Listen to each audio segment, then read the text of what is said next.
The Kite Runner is a coming-of-age story, an immigrant saga, a story of moral challenge.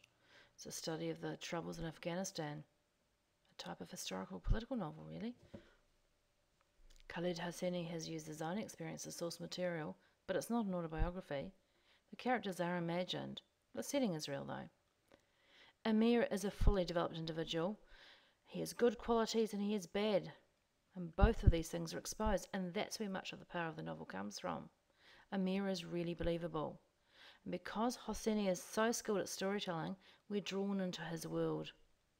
We forget that it's fiction and immerse ourselves in the reality, so therefore it connects with our own experiences, leading us to reflect on our lives and our values.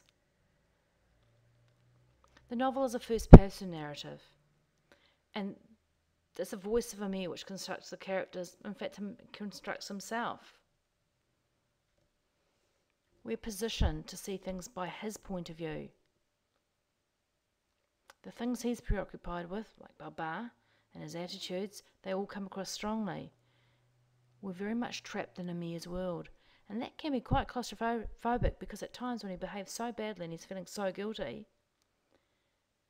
we have to really consider the moral issues.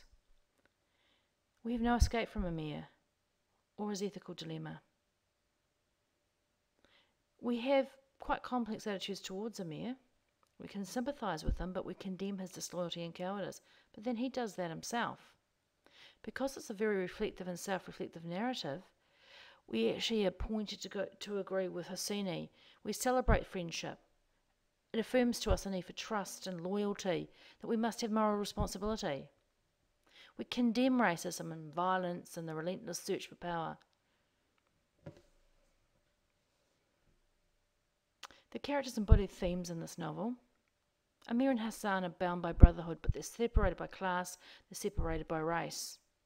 So on a large scale, this is a story of universal brotherhood. But it does suggest that social and political and religious boundaries can all be transcended. And considering that there's been such enduring ethnic divisions in Afghanistan, between the Sunni and the Shia in Afghanistan, this is a very interesting novel and one that many Afghan people have found very interesting, and obviously it has generated some real discussion. Hosseini himself is